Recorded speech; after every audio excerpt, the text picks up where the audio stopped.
Hello students, मैं श्री दीपचंद चौधरी महाविद्यालय ललितपुर से।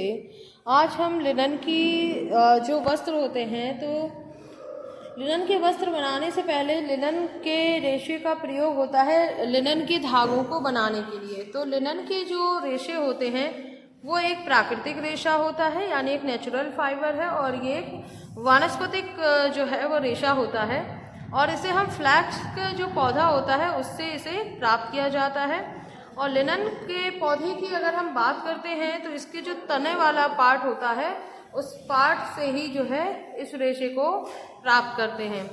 तो इसके लिए लिनन के जो वस्त्र होते हैं उनको बनाने के लिए जो है लिनन का ही रेशा यूज़ होता है, प्लस इससे जो वस्त्र बनते हैं वो पहनने वाले जो है वह वस्त्र बनते हैं स्पेशली। और इसके साथ साथ इससे मेजपोश, रुमाल, तौलिया, तकिया, गिलाफ आदि भी जो है बनाया जाता है। अब इसकी भौतिक विशेषताओं की बात करें तो इसका संगठन, सबसे पहले इसकी कंपोजिशन को देखते हैं। तो जो सन या फ्लैक्स का जो पौधा होता है उसमें कार्बन, ऑक्सीजन, हाइड्रोजन का जो है मिश्रण जो है पाया जाता है, और इसमें 66 से 70% जो है सेल्यूलोज पाया जाता है, 25% पैक्टिन तथा 5 से 8% प्राकृतिक अशुद्धियाँ जो है इसमें होती हैं। ठीक है, तो सेल्यूलोज कितना है इसमें 70%, पानी इसमें 11% होता है, पैक्टिन 9.5 कह सकते हैं, और अन्य अशुद्धियाँ जो है वो 6% के सम में होती हैं। इसकी लंबाई या लेंथ की बात करें तो लिनन का रेशा जो है सबसे लंबा माना जाता है, क्योंकि इसका जो रेशा होता है वो 10 इंच से लगा के 20 इंच तक जो है इसकी लंबाई होती है। इसके जो स्ट्रक्चर होता है वो अणुवीक्षणी यंत्र जो होता है माइक्रोस्कोप, उससे अगर हम देखें तो इसका रेशा जो होता है सीधा, नुकीला, चिकना तथा चमकदार जो होता है। इसके बाद इसकी जो मजबूती की बात करते हैं, स्ट्रेंथ की, तो ये मजबूत होता है। इसकी मजबूती जो है इस कारण लिनन का छेद होने से पहले ही ये कैसा हो जाता है, एकदम पतला पड़ जाता है, और पतले होने से पहले ही ये छेद होने लगते हैं। और लिनन जो है कॉटन की अपेक्षा ज़्यादा मजबूत होता है, या उससे दोगुना जो है मजबूत होता है। इसकी चमक की बात करते हैं तो इसकी जो चमक होती है वो एकदम जैसे कि रेशम होता है उसी के अनुसार जो है इसकी चमक जो है वो दिखाई देती है। इसके एलोगेशन या तन्यता की बात करें तो इसमें बहुत ही कम तन्यता होती है, इस कारण से जो है इसमें संकुचन या क्रेस रेसिस्टेंट जो है वो एक फिनिशेज इस पर दी जाती है। लेकिन इस कंडीशन की वजह से क्या होता है कि ये जो कपड़ा होता है वो कमज़ोर पड़ जाता है। इसके बाद बात करते हैं इस पर नमी का क्या प्रभाव पड़ता है। तो इफेक्ट ऑफ मॉइस्चर, तो सन जो है पानी को ज़्यादा से ज़्यादा जो है एब्जॉर्ब कर लेता है, और जो है इसमें एक चीज़ और होती है कि इस पर पानी है वो बहुत ही जल्दी से है फैलता है। इसके बाद बात करते हैं ताप के समय कंडक्ट ऑफ हीट की। तो सन ताप का कैसा है, एक अच्छा संचालक होता है, और यह शरीर की गर्मी को निकाल देता है, और ये ठंडा होता है क्योंकि इसमें जो हाइड्रोजन बॉन्ड्स होते हैं वो काफ़ी वैसे करीब करीब दूर दूर होते हैं, जिसकी वजह से ये जो है एब्जॉर्ब कर लेते हैं और पानी समय जो है इसको निकाल देते हैं।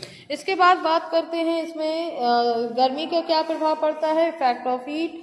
तो सन में जो है धूप प्रतिरोधक तथा जलने की ही जो है वे ही विशेषताएं पाई जाती हैं जो कपास के रेशे में पाई जाती हैं। धोने सुखाने से इन पर कोई हानिकारक जो है प्रभाव नहीं पड़ता है। फिर आता है कीड़ा लगना। तो लिनन के जो वस्त्र होते हैं उनमें कीड़े नहीं लगते हैं, क्योंकि ये क्या है, ये एक तरीके का आपका कार्बोहाइड्रेट वाला रेशा होता है, और इसमें जो है फफूंदी लगती है, और कीड़े उनमें लगते हैं जिनमें की प्रोटीन रेशे होते हैं, उनमें जो है आपके कीड़े लग जाते हैं। इसके बाद बात करते हैं इस पर घर्षण का क्या प्रभाव पड़ता है। तो इस पर रगड़ने का जो है कोई प्रभाव समझ में नहीं आता है, और धोने पर भी इसकी जो मजबूती है वो बनी रहती है।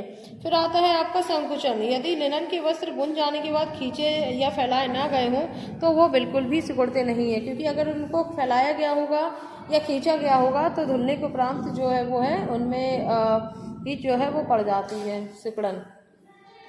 इसके बाद बात करते हैं इसकी कलर की। तो लिनन के रेशे का रंग जो है हल्का पीला होता है, डार्क येलो जैसा। अगर ओस में अगर इसे गलाया जाता है तो इनके रंग में परिवर्तन हो जाता है, और ये जो है ग्रे रंग के जो है दिखाई देने लगते हैं, या स्लेटी रंग के जो है वो नज़र आते हैं।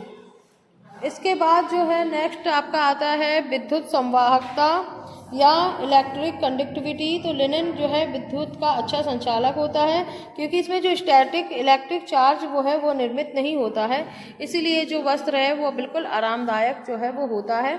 इसके बाद आता है इसमें मॉइस्चर एब्जॉर्बेंसी की। तो लिनन की जो रेशे में 6 से 8% तक जो है वो आपके नमी जो है होती है। लिनन नमी को शीघ्रता से जो है सोख लेता है और यह नमी जो है संपूर्ण कपड़े पे फैल जाती है, और इतना ही नहीं, यह शीघ्रता से जो है यह जल्दी से ये सूख भी जाती है। इसकी क्लीनिंग की बात करते हैं तो इसमें जो लिनन की सफाई और धुलाई करना कैसा है, एकदम सरल होता है, और इसमें अगर भीग जाता है लिनन का कपड़ा तो ये 20% तक इसकी मजबूती और ज़्यादा बढ़ जाती है। लिनन के वस्त्र जो है वो लंबे रेशे या फिलामेंट से बनते हैं, इनके सतह पर जो है रुएं नहीं पड़ते हैं।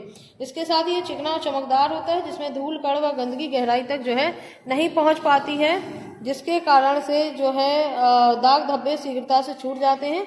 बार बार की धुलाई से वस्त्र में चमक आ जाती है तथा इसके सौंदर्य में जो है वृद्धि हो जाती है। इसके बाद बात करते हैं एब्रेशन रेसिस्टेंट या घर्षण प्रतिरोधकता की। तो लिनन की घर्षण जो प्रतिरोधकता है वो मोड़ों पर कम रहती है, और अगर इसके मोड़ों को रगड़ा जाए तो ये वहीं से फट जाते हैं। लिनन को धोते समय मोड़ों पर अधिक नहीं रगड़ना चाहिए, साथ ही वस्त्र को हमेशा जो है एक स्थान से मोड़कर जो है वो नहीं रखना चाहिए, या फोल्ड करके जो है नहीं रखना चाहिए। इसके बाद आता है आपका जो लास्ट है शिकन क्रैश जो रेसिस्टेंट है कि शिकन की। तो लिनन के वस्त्रों में जो है प्रत्यस्थता का जो है वो गुण का जो है अभाव होता है, उसमें नहीं पाया जाता है। इसके कारण जो 1-2 बार धोने से या पहनने से ही इसमें सलवटें या सिकुड़न जो है वो पड़ जाती है। इन्हें दूर करने के लिए इसमें आयरन करनी पड़ती है। इसके बाद आता है ताप का प्रभाव। इसमें ताप के प्रभाव की देखें तो लिनन का रेशा कपास के रेशे की भांति जो है ज्वलनशील होता है, इसके अलावा फ्लेमेबल होता है तथा कपास से वैदिक ताप पर झुलसता है। इससे रेशे लोह से हटने के पश्चात भी जो है जलते रहते हैं। उसकी जो गंध होती है वो कागज के जलने के समान जो है दिखाई देती है। तो ये आपके लिनन की भौतिक विशेषताएं हैं। नेक्स्ट वीडियो में मैं आपको जो है लिनन की जो रासायनिक विशेषताएं हैं उनके बारे में जो है वो बताएंगे।